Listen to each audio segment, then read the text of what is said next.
Hey guys, Paul Warburg back in Utah today.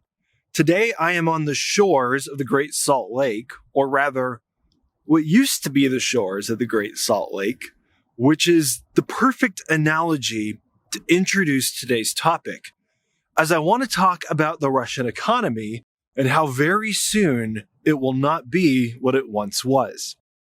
If you're familiar with the Great Salt Lake and its history, you might know that the Great Salt Lake today is just a fraction of the size of what is left of what used to be called Lake Bonneville, which was this massive lake that basically filled much of Utah, but is now just dried up and turned into these big salt flats all over the place.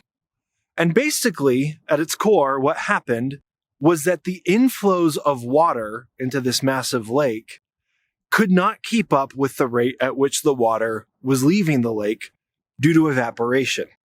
And that is the perfect analogy for what's happening in the Russian economy today. Russia right now is running out of money.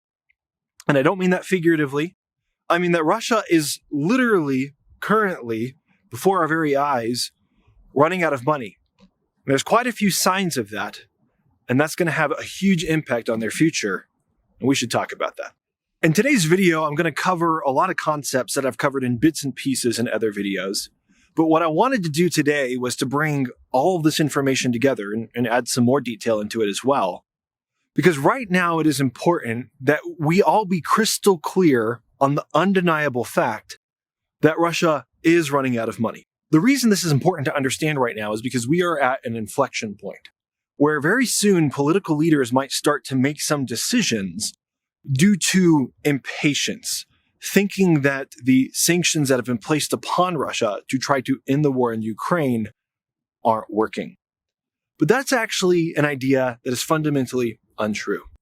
The Russian economy is running out of money. But at the same time, I understand why people are feeling a little bit impatient. If you look at the Russian economy right now, especially if you go to cities like Moscow and St. Petersburg, places where Western reporters are allowed to visit in much larger numbers than other cities, you will see largely that the Russian economy seems to be doing quite well. For the most part, people there are still able to get access to things they want, albeit sanctions have reduced the variety of things that people can get access to. And people there are obviously not really starving or running out of food or any of those more severe things that we see in an economy that's facing sudden collapse. And then even beyond Moscow and St. Petersburg, if you zoom out into some of the Russian territories in Siberia, what you'll see is that in some ways, people are convinced right now that the Russian economy is doing better than it has ever done before. Because what you will see right now in a lot of Siberian cities is people who are flush with cash. And this cash is coming from the Russian military. It's coming from recruitment bonuses. It's coming from very high military salaries that are being given to entice people to join Putin's war. And it's also coming from death payments. And what's happening is that people who are flush with all of this money, who never really had access to good economic opportunities before, feel a sense of immense prosperity. And you can see people in some of these Siberian cities walking down the street in fur coats, eating in restaurants every day, in behavior that is not dissimilar to what you will see among people who, for example, may have just won the lottery, where they don't understand the value of money because they've never had it, and they squander it very quickly.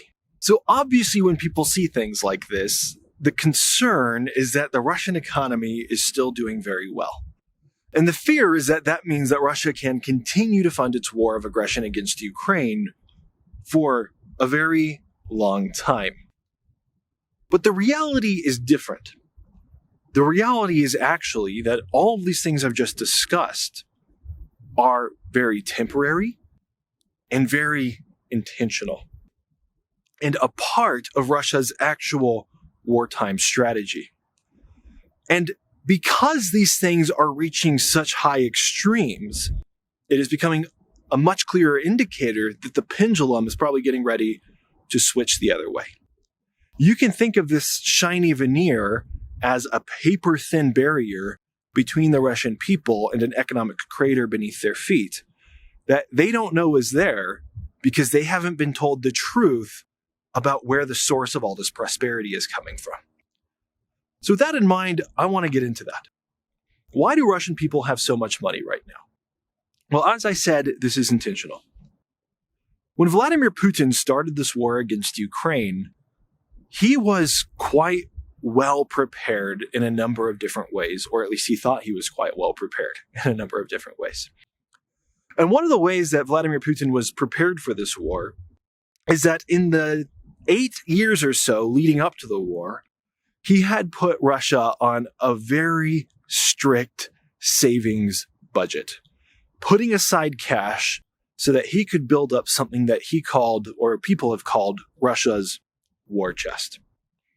This was a $640 billion account that is equivalent to approximately a third of Russia's entire GDP.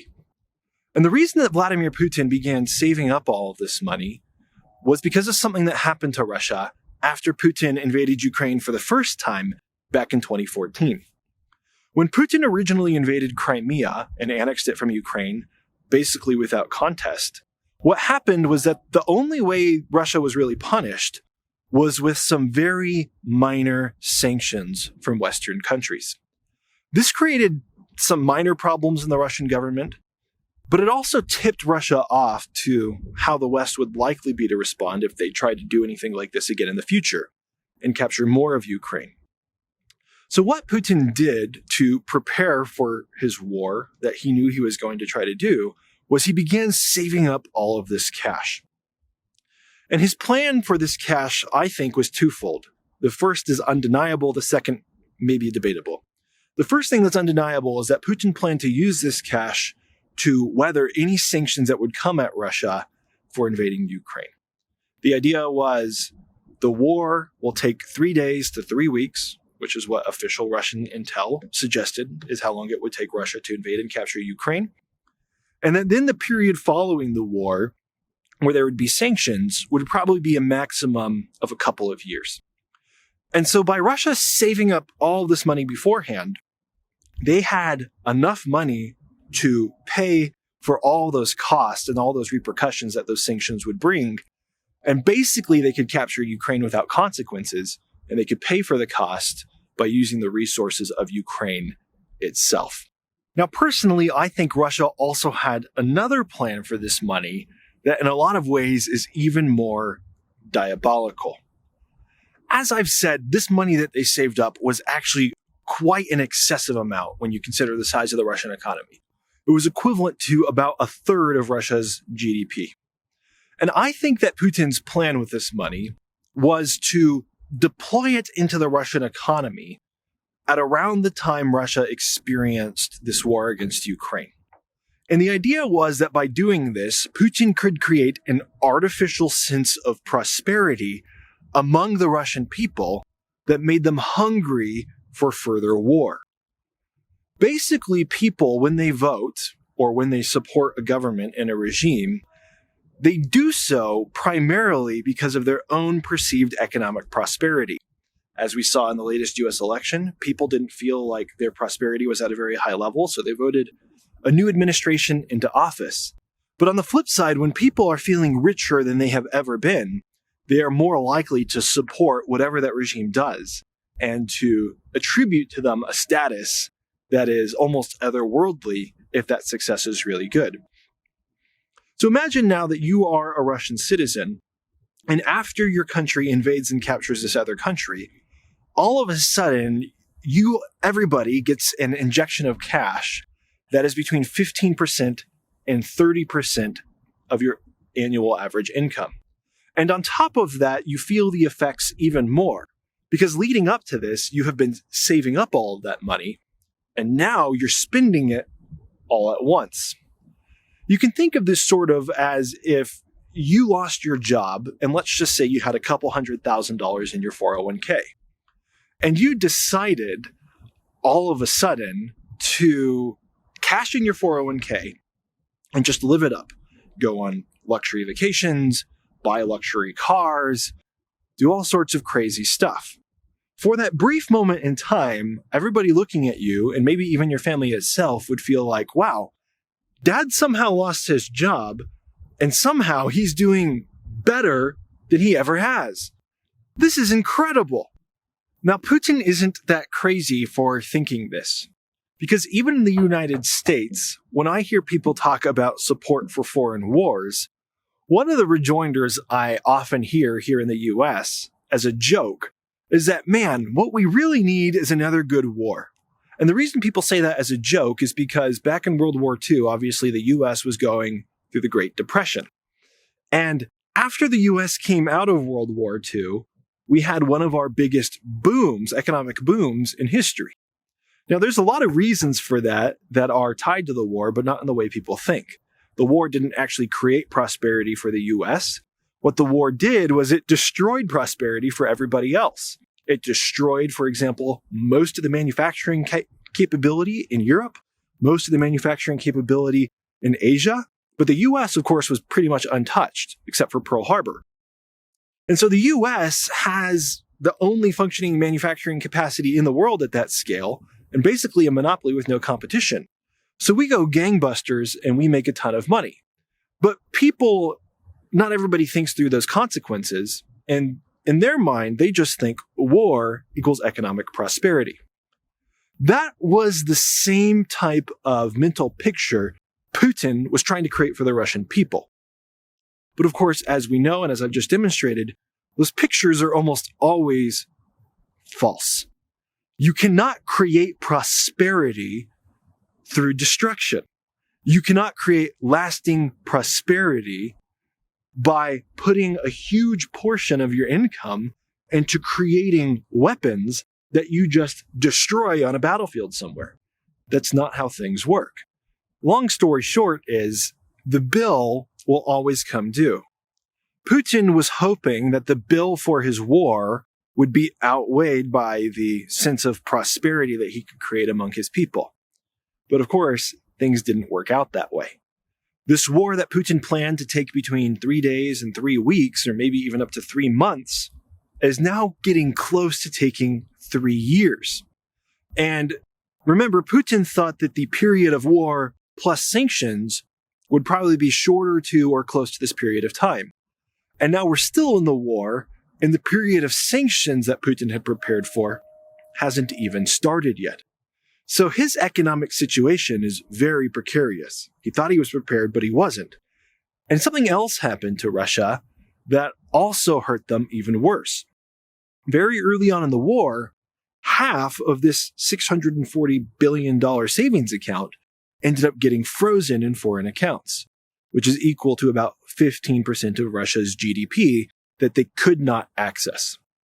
So long story short, all of this is obviously going to come due for Russia at some point soon.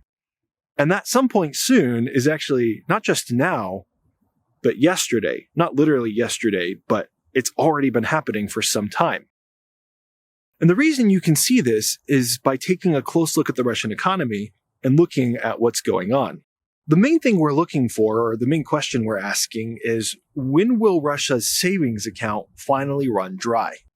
Because obviously when that savings account runs dry, Russia can't fund all these things they've been funding, and the people might get pretty upset, and that could create some big problems in Russia, not just for Putin's war, but even for Putin's regime. So people want to know, when will this savings account hit zero?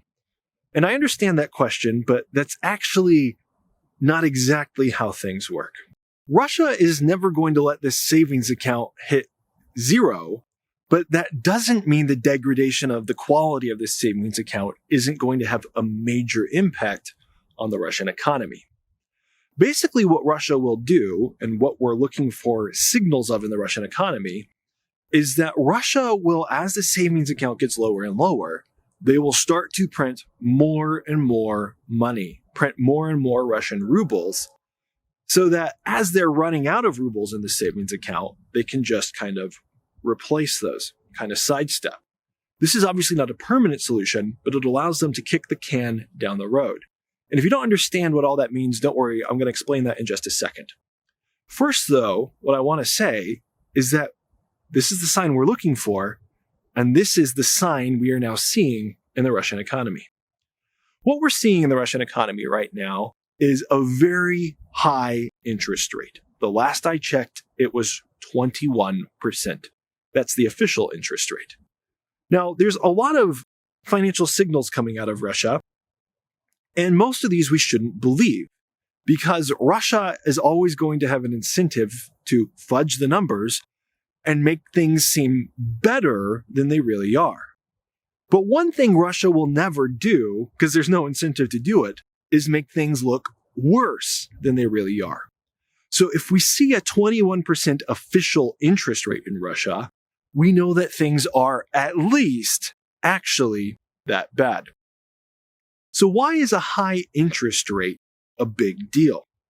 Well, let me explain this by explaining the US economy and what a lot of us have seen with our own eyes, because it'll make this complicated concept a lot simpler. In the US, we recently have had higher interest rates than we're used to, which have really increased the cost of homes.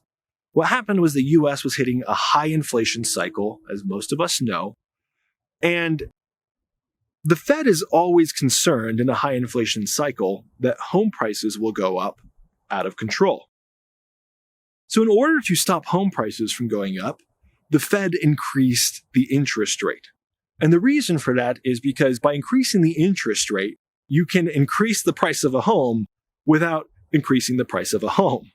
You're basically just making the home more expensive in a different way, but you're not raising the price technically. So technically, it's easier to go back and you're more cushioned. What happened during this time is that rates went from like around 0 at the bottom to around 5.33 at the top.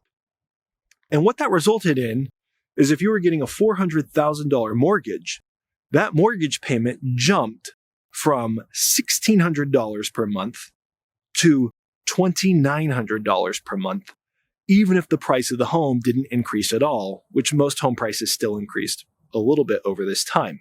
So in this example, going from a 0 to a 5% interest rate, the cost of purchasing a home was essentially doubled, even if prices stayed exactly the same. And you can see that what is happening here is that you are masking the cost, the true cost of the inflation in your society, so that people aren't as aware of what's happening. Because people are price tag sensitive, most people don't really understand interest rates and what that means. Or at least if they do understand them, it's still not as upfront and in their face. You have to do a math equation before you realize what the actual cost going up is. This is what Russia is currently doing in their economy to their people. Except their interest rate isn't 5%, which caused all these problems in the US. It's over 20%. So over 4 times worse. So if you're in the US or you're in Europe, and over the past year, you have seen grocery prices increase, you've seen car prices increase, you've seen everything increase. And you know how bad that feels on your own personal pocketbook. Imagine you lived in Russia and you made less money than you do, because Russians make a lot less than Europeans or Americans do, and your costs increased 4 times faster than costs are increasing for Americans. And you can begin to get a picture of what is probably going on in the Russian economy. Basically, what Russia is doing is, rather than letting their savings account hit 0, they are implementing a silent tax on the Russian people. Because when Russia prints rubles, which this high interest rate is a sign of, what they are basically doing is devaluing all of the other rubles out in the Russian economy. So if people have money in their savings account, that money is now worth a lot less than it was before. If they get a paycheck from their company and it is not increasing at the rate of inflation, which it never does, they are now getting paid a lot less, even though their paycheck stays exactly the same. Now, as if that weren't bad enough, for Russia, even if inflation were exactly the same as it is in the US or Europe, it would still have a greater effect on the Russian people. And that's because the Russian government and the Russian oligarchs have a long history with inflation, And they have some extremely diabolical and proven strategies that they have used to exploit it and get rich on the back of it. Back in the days of the oligarchs, or the early days of the oligarchs, when Putin had just risen to power, the oligarchs did something truly disgusting to help them mass up and secure their wealth, which was that after they gained control of the industries in Russia, what they did is they started withholding or rather delaying payments from their workers. And the reason they did this is because Russia was going through a period of massive inflation, which meant that every day that went by, the rubles that you got into your bank account were worth less. And so what the oligarchs did was they would intentionally delay payments by months, up to 6 months sometimes, maybe even more, before they would finally pay their workers. When they would finally pay their workers, the workers would think, okay, finally, I got my paycheck. I'm restored. The debt has been paid off. But in reality, what the oligarchs did was they paid them a huge percentage less than what they were owed because the value of the currency had dropped so much. Now, to accentuate that problem even further, what the oligarchs were doing in this period of time before they paid their workers was investing the money that should have gone to the workers. And so the oligarchs were earning interest, while at the same time, the workers who had to eat somehow were getting into a lot of debt. And we've already explained how high inflation often is accompanied by high interest. So you have these workers paying a huge amount of interest just because they're waiting for their money to finally get to them, while the oligarchs are earning interest. And the money is getting depreciated at the same time. And you can see how diabolical this really is. Now, when you heard this statement about Russia withholding payments from people, for some of you, that might have rung a bell. Because this is exactly what Russia is doing with a very important category of payments right now. When it comes to military payments, a lot of recruitment bonuses, a lot of soldiers' salaries, and especially death payments are being delayed by the Russian government as much as they can possibly delay them. And what is happening is a lot of people whose husbands or brothers or sons have died in the war, who are waiting for these payments, are getting in debt at these very high interest rates, just waiting for this money to finally hit their accounts. What Russia is basically doing by delaying these payments is trying to kick the can down the road even further by taking even further advantage of this inflation cycle. So you can see how they are using every possible trick in the book to make it look like their economy remains strong. That is what we are dealing with right now when it comes to Russia and its ability to continue funding its war against Ukraine. The situation might look like Russia is strong on the surface, but I promise you, they are standing on a paper-thin barrier and there is an economic crater beneath their feet. And so the question that we all have to ask as people who live in Western countries, most of my audience does at least, is are we willing to keep up the financial pressure on Russia long enough so that that actually happens and that the Putin regime has to face the consequences for its actions? Or are we going to do things like end sanctions and basically let Russia recover and get away with it? I hope you guys enjoyed this video. If you got some value out of this, would you consider supporting my work by becoming a patron? Completely voluntary. I'm not going to lock any of my content behind a paywall, but I love doing this, and I would love to be able to spend more time doing this and get videos out to you more often. So if you're able to support this work, if you found value in it, there is a link to my Patreon account below, and there will be some more details there. Other than that, don't forget to like and subscribe, and I'll see you guys on the next video.